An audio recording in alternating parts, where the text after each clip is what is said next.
Muy buenos días. Hoy queremos leer en el libro de Hechos, capítulo 10, versículo 43. El texto dice: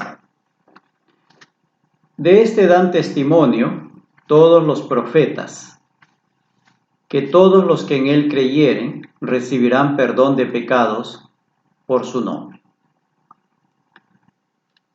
Continuamos con nuestro tema acerca de la promesa de vida eterna hecha por Jesús en su Evangelio.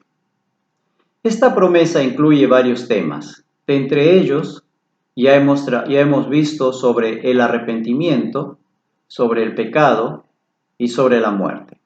Hoy estaremos tratando sobre el perdón.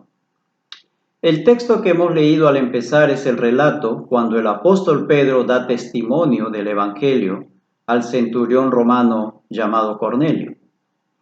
Este texto nos refiere a Jesús como aquel de quien los antiguos profetas habían ya dado testimonio con anterioridad de que en su nombre recibirían perdón de pecados todo aquel o todos aquellos que en él creyeran.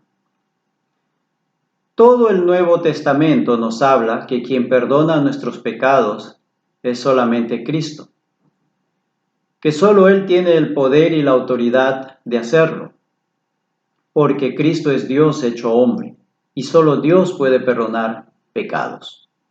Ahora, el perdón tal como lo vemos en el texto leído hoy, siempre está asociado al pecado y a la fe en Cristo. Es decir, que fuera de Cristo y la fe en Él, no puede haber perdón de pecados. El pecado nos puso en deuda con Dios, y la única forma de pagar esa deuda era con la muerte. Pero Cristo murió en nuestro lugar, y con su muerte canceló nuestra deuda. Así, el perdón de pecados se basa en el sacrificio sustitutorio de Cristo en la cruz a favor del pecador. El principal término griego para perdón también se traduce libertad y remisión. Y en su significado primario, esta palabra significa enviar lejos o enviar fuera, implicando separación y abandono. Así, el perdón indica ser librado de nuestros pecados, también abandono del pecado por parte nuestra.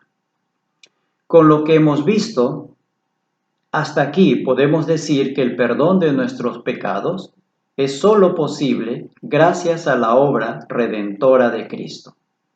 Él es quien hizo posible el perdón de pecados. No conseguimos perdón de pecados mediante nuestros propios esfuerzos. Mediante nuestros propios esfuerzos sería imposible conseguirlo, pues tendríamos que morir por nuestros pecados.